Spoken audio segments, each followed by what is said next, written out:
It's 20 years since The Longest Yard.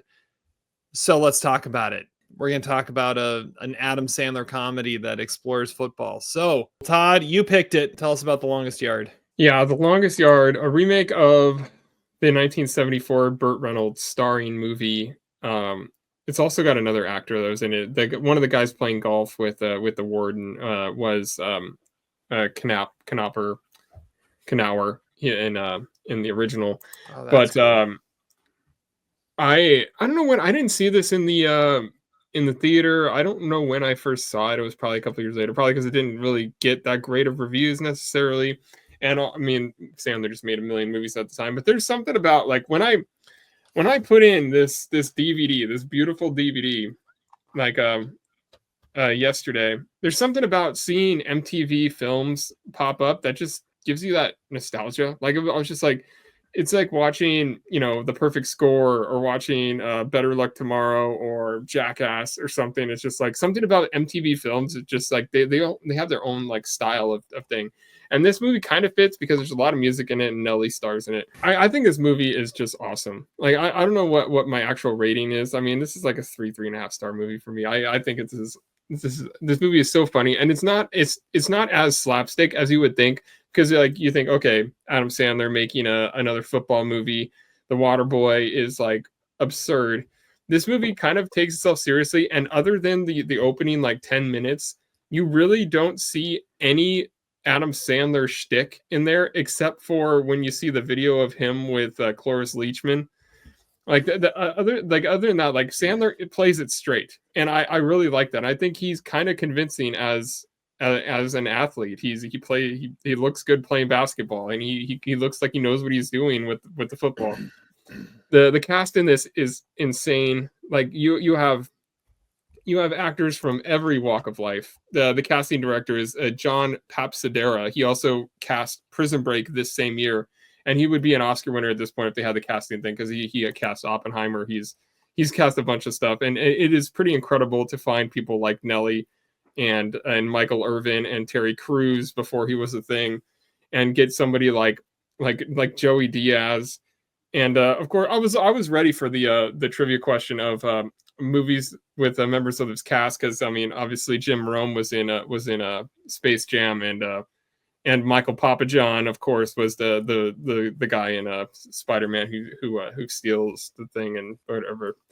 And you have wrestlers in this, you have former athletes, and you have James Cromwell.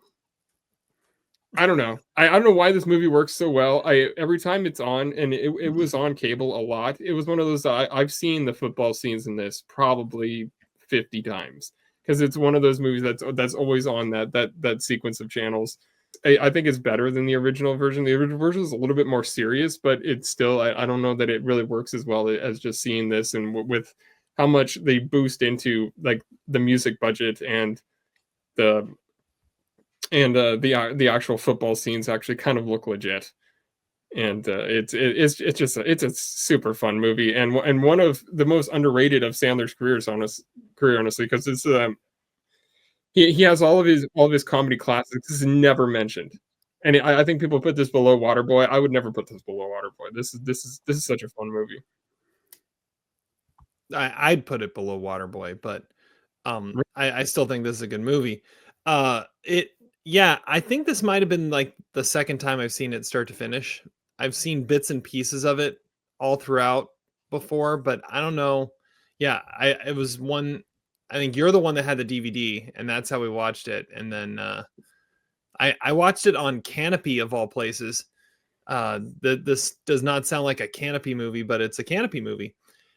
Yeah, I agree with a lot of what you said, though.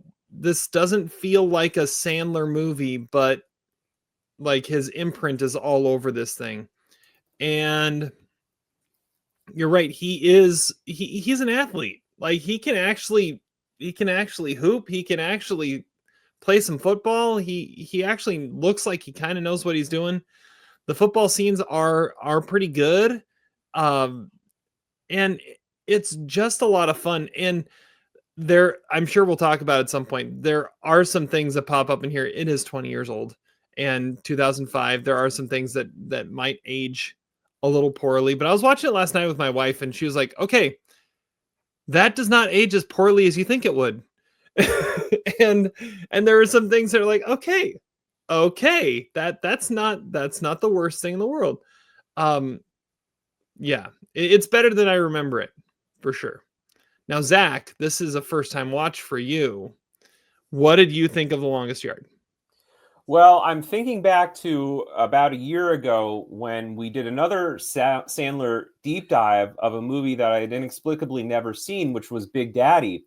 And Big Daddy I had resisted for many, many years because of Ebert's review. I mean, he hated it. He slammed the movie, and obviously it just didn't really look like, I mean, I tend to like more kind of indie, Punch Drunk Love, Meyerowitz stories, Adam Sandler, more so than the 90s version that most people have come to be familiar with.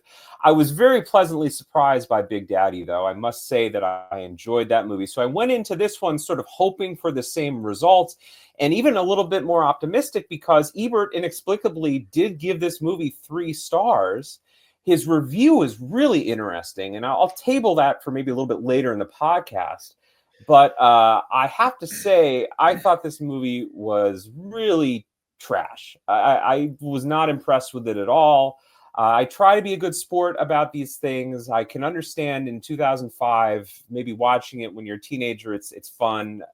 This was a chore to watch. And it made me kind of think, what are things that make Sandler work or not work?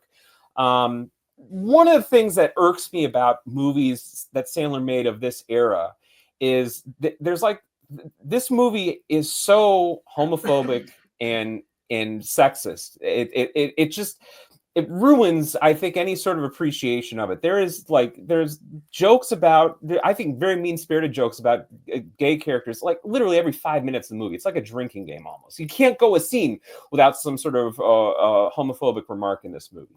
I think the character development's very lazy. I think that the comic situations are very lazy. I didn't find anything really amusing about the movie. I think the movie's probably a treasure trove for people that were interested in like WWE wrestlers and rappers from the mid 2000s, neither of which I was interested in. It was fun seeing Dan Patrick as a cop. It was fun seeing Chris Berman do play-by-play, I guess. It was a callback to a different era. It was nice having a Ludacris song in the soundtrack in Blitzkrieg Bop. I guess I'll say finally that the kiss of death for this movie was this week earlier before I saw it, because I had to watch it over a few times. I couldn't do it in one sitting. And I watched it on YouTube. The kiss of death though happened Thursday. And on Thursday, I'm teaching my class, and it's the middle of a long day. It's about 2:00. Everyone wants to get out. So it's a rough time of year for everybody. So I walk by this kid's computer, and what's he doing? He's watching The Longest Yard. Now, on a certain level, Give that kid a raise. An A, not a raise. It piques my curiosity. So I said, I'm not going to say this kid's name, but I said, whatever your name is, tell me your thoughts about The Longest Yard. I didn't mention that I'm doing a review of it, but I said, give me your thoughts. And he said, oh, Mr. Saltz, this is a top 5 Sandler movie. I said, really? And he said, yeah, I love it. And I said, okay, well, I need a little bit of frame of reference. So what else is, out of curiosity, what else is in your top 5 Sandler movies? And his answer was just priceless. His other 5 Sandler movies were Grown Ups 1, Grown Ups 2, Just Go With It, and The Waterboy. Now, that to me sort of informs his, no mention of Uncut Gems or Punch Drunk Love or anything. I said, did you ever see Uncut Gems? He's like, I don't know what that is. So he's probably like 14. Well, if he's watching The Waterboy, which is 30 years old, I think he's some well. No, I mean, like it's rated R though. That's what I'm saying. Like he hasn't seen Punch Drunk Love. I'm sure that's what got in the way of it. Yeah. Anyway, that's sort of where I stand on it. I have it as my number 76 movie of 2005, which is curious because I've seen 76 movies that year. Now, what's also curious about that is this is now the 3rd year in a row where the worst movie of the year starting in 2003, was a movie that Todd has made me watch for a deep dive. It started with National Security, and then it went to The Girl Next Door, and now we're on The Longest Yard. My worst movie of 2006 is Borat. I don't think Todd's going to pick Borat to deep dive next year, although you never know. Well, but no, the whole point is he picks something that becomes your worst. That's what I was about to say. I don't know what 2006 film I should expect him to pick for it, but this one was pretty bad, I must say. I will say, though, the last half of the movie essentially becomes a football game, and a somewhat interesting football game. So I will move it up to 1 star just on the basis of a somewhat entertaining second half comeback by the convicts and a nice onside kick, kind of out of nowhere by Brucey. Kickoff. And I did like the trick play at the end of the movie. I mean, the game itself, I like that the movie realized that its strength was not its writing and character development. It was more in the actual football. And as a football game, seeing a 21-point second half comeback is mildly interesting, more interesting than the first half of the movie. Just because a movie has a lot of cast members in it doesn't make it interesting. Well, it's interesting stunt casting for all those people, but I think the actual character development of the people in the prison is really interesting, and it's a similar thing to what Prison Break has, where they'll take actors you either don't know or actors that you don't think would be interesting characters and puts them. And I think the character development works really well and works really quickly. I think you know every one of these characters almost immediately by one scene of making the spotlight. It's because they're cliches. They're all stock. They're stock prison characters. I mean, I don't think they're cliches. I don't think Switkowski, I don't think is a cliche character. Like I think that's a very interesting character. And I think Megget is a really convincing character who would absolutely become like this like lightning fast running back. I don't know. I think it worked. I think all of that works, and that's part of what I love about the movie is there's so many great supporting characters. It's not just Crew. Crew is kind of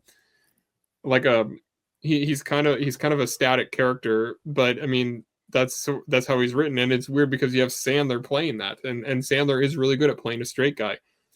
I mean, I'll give you that it's interesting to think of all of these actors. Well, they're not even actors. I mean, they're interesting personalities from the mid-2000s that must have coalesced on that set. And we know that Adam Sandler sets tend to have a lot of fun. So I'm curious about that DVD if it has some fun extras on it. Would this movie be more interesting if it was at the commissary, at the lunch table of everybody having lunch together? That's far more interesting than this movie. One of my real problems with the movie is Sandler. See when they actually are eating lunch together, and we only see like the overhead shot. That's the scene we think we missed, is like seeing what that would actually look like when he starts the fight. I mean, no, the scene where it actually shows them all at the same table eating lunch together. Yeah, but it doesn't actually show the scene. Their final dinner. Well, yeah. I think another problem I have with this movie is Sandler. I don't think Sandler's funny in this movie, and I don't find him realistic at all as a quarterback. I think it's like laughable that you would cast a 6'5" James Cromwell next to apparently the NFL MVP quarterback. I mean, he looks like Baker Mayfield out there. Like I think that's totally accurate. I was trying to think. I was thinking maybe Drew Brees or maybe who was the Flutie, Doug Flutie. But I mean, I don't see it at all. I could never get past that, especially with all the references to what a legendary player this guy is, what a legendary stickman he is. And the respect that even the guards have for him because of his on the field play, I could never buy it, not for a second. So little could I buy it that I thought the movie was almost like having fun with it or something. Like, are we supposed to be laughing at the idea of Adam Sandler being an all-star quarterback? I don't think so. But I've never seen the original. The original is a very serious movie, and this makes it obviously kind of. I mean, it makes it somewhat of a Sandler movie, but not entirely. But I mean, Sandler is meant to be he's not meant to be like a laugh out loud funny. That's what all the other characters are for. That's what Chris Rock is in the movie for, is to get the laughs. And like guys like Tony Diaz, who's or Joey if Diaz, who's a stand-up comedian. You know, like those are the guys that are meant to get the laughs. Sandler is meant to be the quarterback and the one that is in, like, he's the Andy Dufresne of the movie. Well, if that's the case, then cast someone other than Sandler. Cast someone who actually looks like they would be. Sandler got the movie an made, MVP. though. It's the Happy Madison production. Like, this movie wouldn't have been made if Sandler wasn't in it. But or at least get him to stand on some apple boxes or something. I mean, he looks so small compared to the rest of the characters. That would have been a good critique in 05, but now it doesn't matter what height you are. Kyler Murray is like 5'6", and he's a Pro Bowler. It doesn't matter what the size of the quarterback is. You could be an MVP.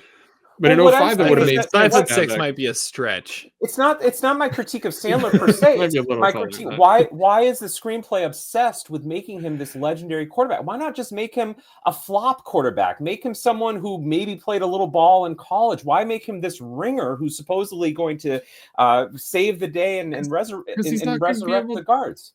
Because he needs to be able to win. Like, he needs to be a super talented guy. That's why you got to bring in a Heisman winner to be the coach who's 70 years old. Sandler can be authentic as an athlete. We've seen that in other movies. He saved the day, but not in this role. This is the total wrong role for him. And I found his character mean-spirited. I found him really prudish and snobbish. I don't know how any of them could get behind him. When they let him get sacked, I thought that was a great moment for the offensive line. I agree with that. I had no sympathy for any of the characters in the movie. The drunk driving scenes were, I think, horrible. There's nothing redeemable about his character. Are we supposed to be rooting for him? And then the movie doesn't even care. Like, at the end of the movie, well, what happens? Does he get sentenced to another 25 years for the murder of Caretaker? The movie doesn't even care. Probably not, because the guy who was the eyewitness, the whole drama, he said no. I mean, I'll back that up. So the drama of the game, which is an interesting drama, is the fact that the warden says, if you win this game, I'm going to sentence you to an extra years in jail. So there's extra, drama that's attached to whether he chooses to play or sit. And then the movie kind of it sidesteps the whole thing. It doesn't even care about it by the end of the movie. It's like, come on, he doesn't care either. Fichtner says that he'll back Paul Crewe on that, not back the warden. And Crewe says that I guess I'm just going to be in here for, and get to know you guys a lot more, because I'm not taking the deal. He says it doesn't matter. Yeah. Yeah, he's prepared to be in there, and so that's not the point of the movie. The point of the movie is that they won, and the point of the movie is that now the warden is kind of embarrassed, and he's not going to get elected governor, and so he's not going to have the power to just like, I'm going to add 25 years to your sentence for no reason. But you're making a compelling point. Why didn't the movie show that? Why does it give it 3 more? And now already this movie is interminable at 113 minutes, but at least give it a few more minutes to actually go into, the warden didn't get elected governor. The Paul Crewe was formerly disgraced, is now heroic, and he doesn't get the sentence. Give us the scene like at the end of Shawshank where the warden shoots himself or something. But this movie doesn't care. It just ends. It's like they ran out of any fragmentary sense of like intelligence they had. Just give up, go somewhere. This is already an $82 million budget. I mean, this is a pretty big budget for a comedy. Do you think Chris Rock's death in this movie is because he had to go shoot another movie, like Head of State or something? Like, his death in this movie is so out of nowhere. It seems like that's the character. I do have to say, talent. They got it. Not expecting his death. This might even be on the list of most unexpected movie death. He's the second billed actor in the movie, and you don't think of a lot of Sandler movies as having impactful. Sandler comedies, at least, as having a lot of meaningful deaths in them. I feel like he must have gone on to another film shoot. I think he ran out of time. His 2 weeks were up, and he had to move on. I know, if I remember right, that character dies in the first one too. But I've only seen that movie once. But it is interesting though, because Chris Rock is probably the second most famous person in the movie, unless you count someone like Burt Reynolds, who shows up halfway through, or Nelly, or Michael Irvin. Yeah.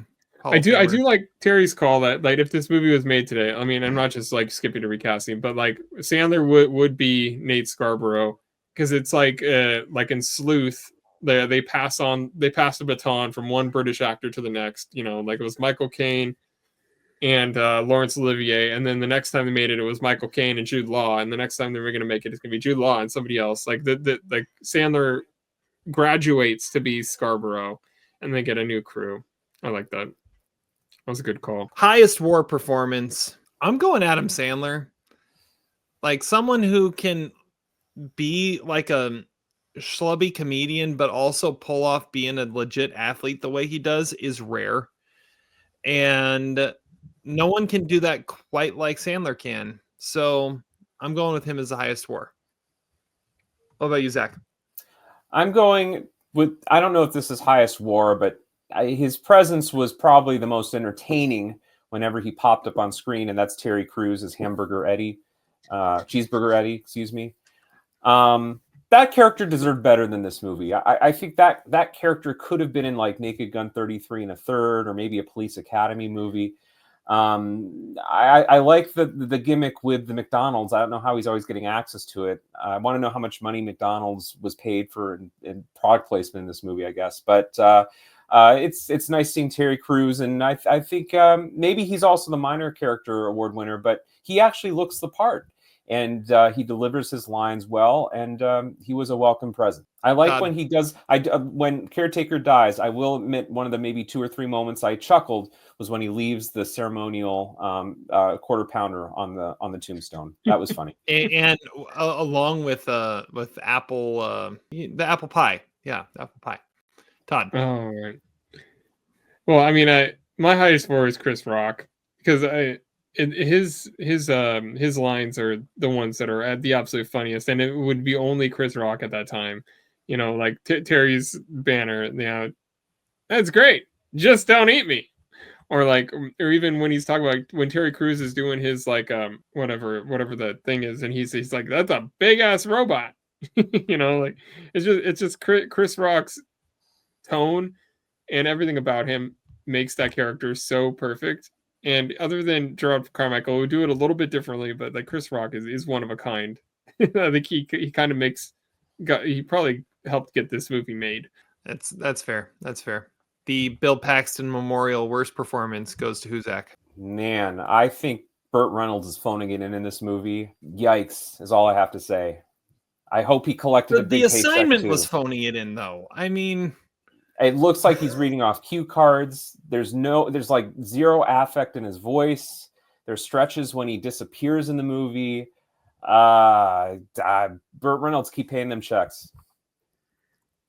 Maybe it's just owed to like Marlon Brando in the late 80s or something like that. I mean, this was a big payday for him, I'm sure. Not something he was very proud of. I will say, watching, there was I don't remember exactly the line. Maybe Todd would know, but there was a line when the way his delivery on the line, it made me think, oh, I can understand why Quentin wanted to use him as Bill.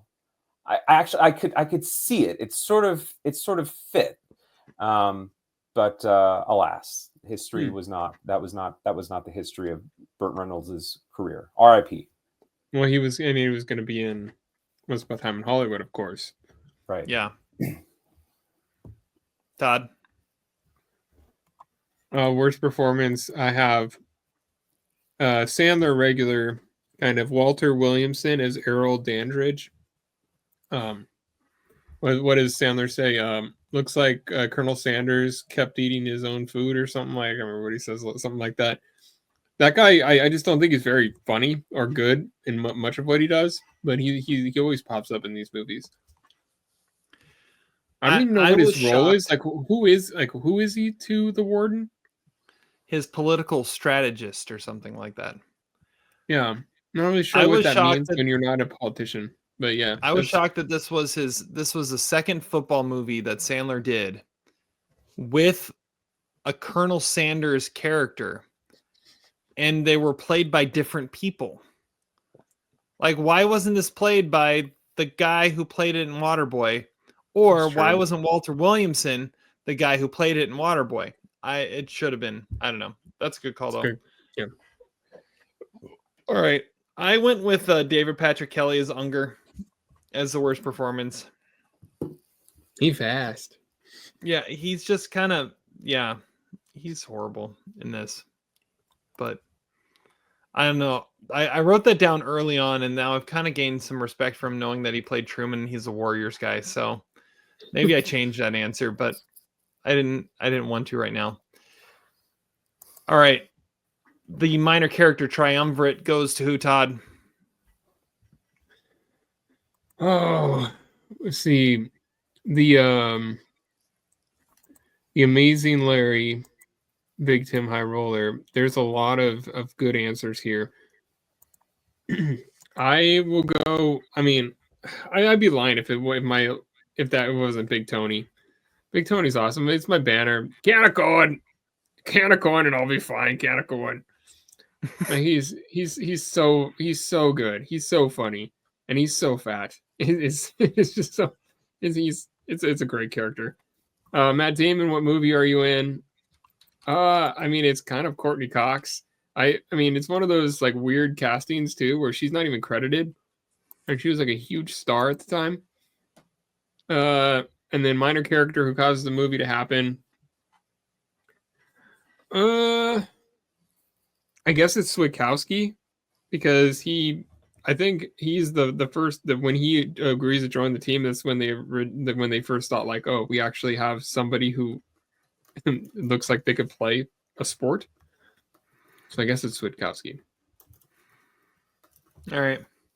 My Amazing Larry. I've got two Amazing Larrys. I've got Big Ear Cop, just simply because he's billed as Big Ear Cop, and for a while I thought it was the guy who played the guy from House. For a Taub. second I thought it was him. Yeah, Taub. That's it. Yeah, but it wasn't. And then the other one I have is Guard Papa John, because, like you said, he's the guy from Spider-Man, but also he's center fielder Tucker Kane in Little Big League. So I had to throw him in there too. Charlie Duke, Ticket Taker, Movie Maker is Dan Patrick for fangirling out over Paul Crew and not actually, arresting him when he showed that he was drinking a beer.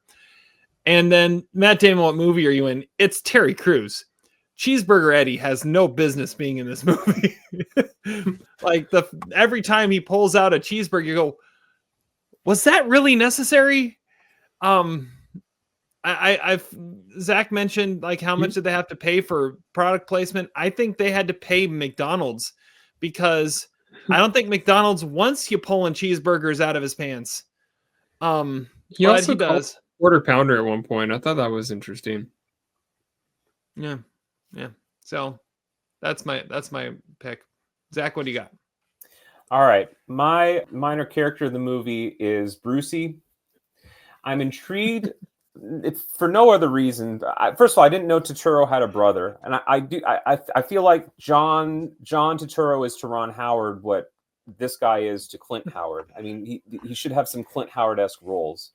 So maybe he also wins the Whatever Happened to Them award. But I'm intrigued by the idea that you would actually have someone do an onside kick who's terrible at kicking.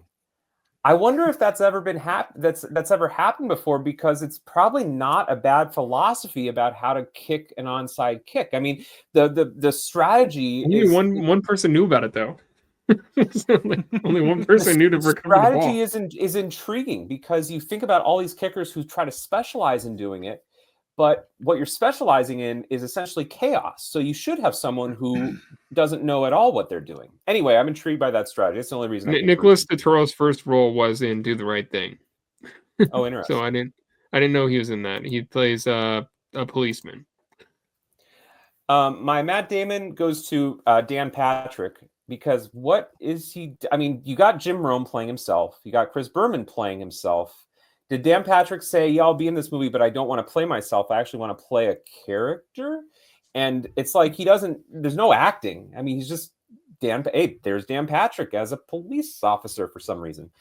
And then the movie maker, ticket taker of this movie is Peter Siegel's best movie, which is Naked Gun 33 1/3. That's the reason this movie got made, is because this guy obviously has comedic talent as a filmmaker. It just didn't really materialize here, but maybe had O.J. Simpson been in this movie, maybe things would have been a little better. The tripod of depravity is next, and I'll go first on this one. The Swigert stickman has to be Burt Reynolds, because I mean, if Burt Reynolds is in a movie, he's the stickman. The Nicky Cat Memorial douchebag. I mean, pick your guard. I'm going with Bill Romanowski because it's Bill Romanowski and he's just naturally a douchebag. And the most punchable face, I mean, you could go with one of the guards, but I'm going Brucey. I think Brucey has a very punchable face. I didn't have a stickman for this movie. I didn't see any stickmen. Douchebag of this movie, besides Todd for picking it, I might go with who was he? It was the guy who, it was one of the guards. Bill Romanowski. Yeah. Yes. Okay. That's a good douchebag. And then punchable face, I'd go Adam Sandler. Okay, people have big That's not ears. fair. All right, that's not bad. That's fair. He gets punched in the face a lot. Yeah, he does. Todd. Yeah, his offensive line is worse than the Chiefs. So yeah, that's impressive. Stickman. There are two good stickmen. One is Battle because his weapon of choice is his dick, and also Crew, of course, because he obviously has a stickman prowess and slept with the one guy that he was golfing, like the warden was golfing with his wife before he was thrown in prison. So he's a bona fide stickman, and the only thing he wants when he gets in prison is another woman, or is to get a woman. Nicky Cat is, I mean, yeah, it could be any of the guards. I mean, it's also kind of Deacon Moss for the majority of the movie. He's kind of, I mean, the fact that just because a quarterback threw a game, they're making it seem like he's like the scum of the earth. Like, I mean, I know that that's like part of the thing, or it's just like shaving points. That's un-American, but it's like he treats him like he's, I don't know, like the worst kind of criminal. And most punchable face, I mean, it's probably Jim Rome. He's Jim Rome. I thought about saying the Charlie Duke ticket taker movie maker was Henry Hill from Goodfellas, because he was probably behind the point shaving of Paul Crew. Yeah. Oh, that would have been good. All right. Best scene. Zach, what is the best scene in this movie? When it ended. But if I had to pick a scene, yeah, here comes that. Oh yeah, here comes that part, the credits. Y'all really want it now? Well, I will say, actually, I probably will say because as I told you earlier, I was expecting more like narrative cohesion at the end of the movie. I thought we were going to get a scene. Paul Crew goes back to civilian life. The warden gets arrested. The team disbands and joins up with the convicts, something like that. But the movie like ran out of money, or this is an Animal House. They're not going to make it was nice. It was nice that the end credits did come in a nice time. I will say, it was interesting seeing Chris Berman do the commentary with Shep Proudfoot. I don't know why Shep Proudfoot was in the booth. But I'm intrigued that he was Shep Proudfoot. So any cutaways to Chris Berman or Jim Rome did get my attention. Very 2005. It was a nice callback to that era. Did Chris Berman ever actually do play-by-play? I can't remember that ever happening.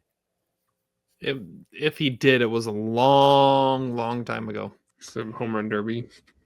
Yeah, home run derby. All right, See, Todd, I feel like that was sorry, real fast. Just one more note about Chris Berman. I feel like that was also a missed opportunity. Like, let's get Chris Berman in like the Fred Will, because we know we have you guys ever seen those outtakes of Chris Berman on YouTube? He's grisly, you know. He's mean. He's nasty. He doesn't treat people very nicely on set. And this was probably around the time that those YouTube clips leaked. So I would have loved to have seen him kind of own that sort of persona and just bark at people and be a total prima donna. That was a missed opportunity. But anyway, yes, sorry, that was my note. Have you ever heard Scott Van Pelt's Chris Berman impression? It's brilliant. He talks about conversation. Scott, we'll be right back. That's like Sandler. Pretty much. But he just kind of growls for a little while, and then finishes it. We'll be right back. Do you think Frank Caliendo could have played every role in this movie? Maybe like make it an Alto Nights sort of thing. Probably. All right, Todd, best scene. I mean, well, there is the dogfight football that they stole in Top Gun Maverick from this movie.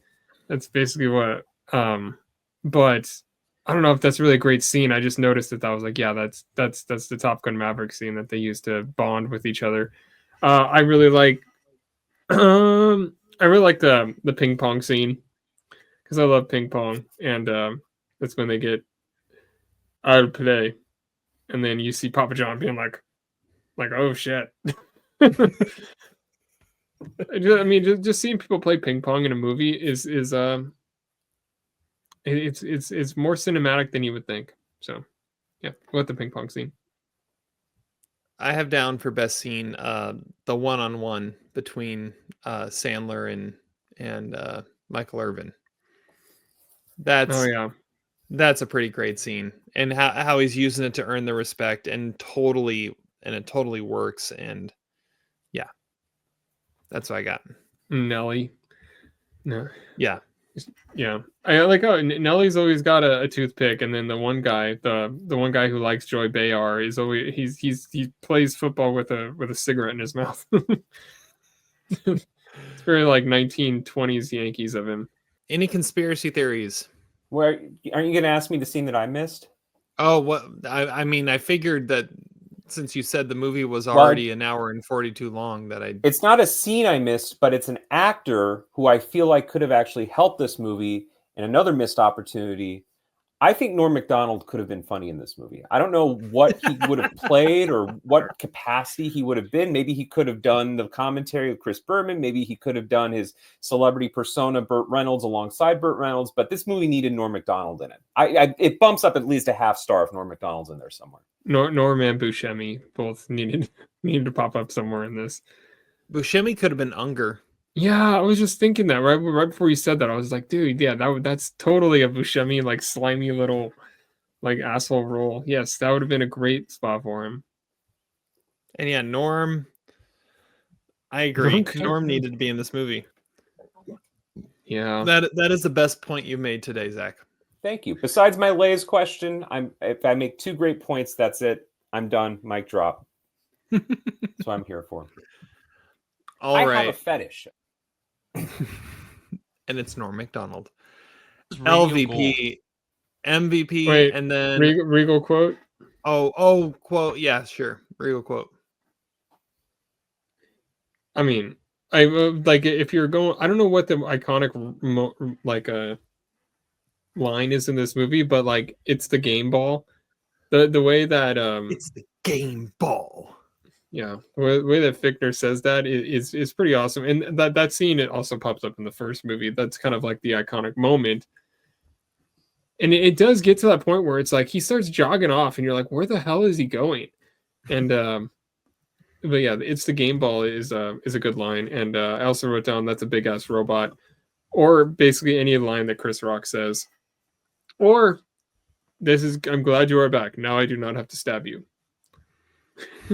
It's like that guy has like 5 lines and they're all funny because he's so big. He's like 7'2". Mm-hmm. I had a Regal quote too, and it was, "Get that old ass of yours in the end zone." I feel like that also could have been like the tagline to the movie. Get that old ass of yours to the theater to see it. It's gonna work. It's gonna work. From the old Nebraska playbook, the Famorowski. Whoop! I like that sound. Whoop! Now give me your wallet. All right, LVP, MVP. I'll go first. My LVP was, I mean, as good as a few words he said were, Babyface's color commentary was kind of lacking. Come on, you can't leave Berman hanging like that sometimes. Come on, you gotta give a little more. Give and take, you know. Yeah. And my MVP is the casting director, because like the like you said earlier, Todd, the widespread just breadth of this movie and everyone that was a part of it was impressive. So that's my Zach MVP. Is in pain right now. He is in pain. John Papsidera, the casting director of Prison Break and Oppenheimer. Yes, that's all you need to know that Zach is truly in pain. He's never seen Um, Prison Break. No, but Oppenheimer. I mean, all right, Zach, LVP MVP. Okay, my MVP of the movie is Chris Berman's whoop sound. My LVP is Ben Roethlisberger because I feel like if we were to compare, now see what's interesting is this kid in my class told me that this was like if Tom Brady went to jail. I think it's more like if Ben Roethlisberger went to jail because That's a fair call. Ben Roethlisberger, of course, alcoholic, got the DUI, and his offensive line, let him down a lot. But let's be honest: if a guy was going to run for a first down on a 4th and 20, maybe let's say a white quarterback. If a white quarterback were to do it, it was probably going to be Ben Roethlisberger, right? I mean, and Saying is get Baker there, even if Mayfield. he ended He up only running like 18 Baker. yards. LVP. LVP is Unger because he's a dick and he's the mole. He's like the willing old tweener of the prison. Yes. And my MVP is Caretaker's mama because that's what he's like. How'd you get to be so cool, my mama? And so Caretaker's mama, I think, and because Chris Rock is the best part of this movie, that Caretaker's mama is the reason. MVP. There you go. All right. Quote of the day. Zach, we'll start with you. okay, so I did mention earlier that Ebert's review is fascinating. It's one of his most interesting reviews because he says that he's in a quandary. He gave thumbs up to The Longest Yard on the show with Roper, but then it was like a preview of the movie long before it came out, and so when he rewatched it, it was like a totally different film, and he realized the mistake that he made. But he stuck with his original 3-star review, which garnered a lot of criticism in his movie answer bag column. It's kind of sad too, because this is the last year he really did TV because he lost his voice shortly after this. But his review is really interesting, and it has a lot of good one-liners. And he says, you think you know where I'm going with this. You think that I'm going to give this movie a thumbs down. But then he says, I will compare it to the shimmering authority of a hologram of Obi-Wan Kenobi, expressing wisdom that was true enough when the hologram was recorded, but may not be helpful by the time it is seen. And that's an interesting way of approaching movies, because I know what he's talking about. You watch these movies like Obi-Wan and the hologram, but then when you watch them again, unless you're Todd in this movie, you realize what a steaming pile of garbage it is. But I appreciate the effort, and R.I.P. Roger. It was one of his more interesting philosophical exercises. When he was too bored of the movie to even write about the movie, he just wrote about the exercise of writing about a movie that you don't like, that you said that you did. Thank you, Roger. It's still living in our hearts. Interesting. Thank you, Roger. Hashtag thank you, Roger. My quote of the day comes from guard Englehart, who has a very interesting arc at the end of this movie. And it was one that I feel like also describes my podcast, or our podcast, this podcast, whatever we're doing. Your podcast. All I did was care. That's how I feel about this. All I did was care. Both teams are trying very hard. Is a great poll. Thank you, Todd. All right, what do you got, Todd? So when they decide that they're going to or that they need more speed and stuff, and how they're going to do it, they're like, we need to recruit. And then so Chris Rock's his response is, I'll get the strippers. And that reminded me I needed to cast Ray Allen in this, because that's part of He Got Game. Yeah, I'd have to look it up. All right. Anyways, well, with that unanswered question, yeah, we're gonna draw this podcast to a close. Thank you guys so much for listening. We'll be back at you next week with another episode. Until then, have fun watching movies, and we'll catch you on the flip side. Catch you on a Monday.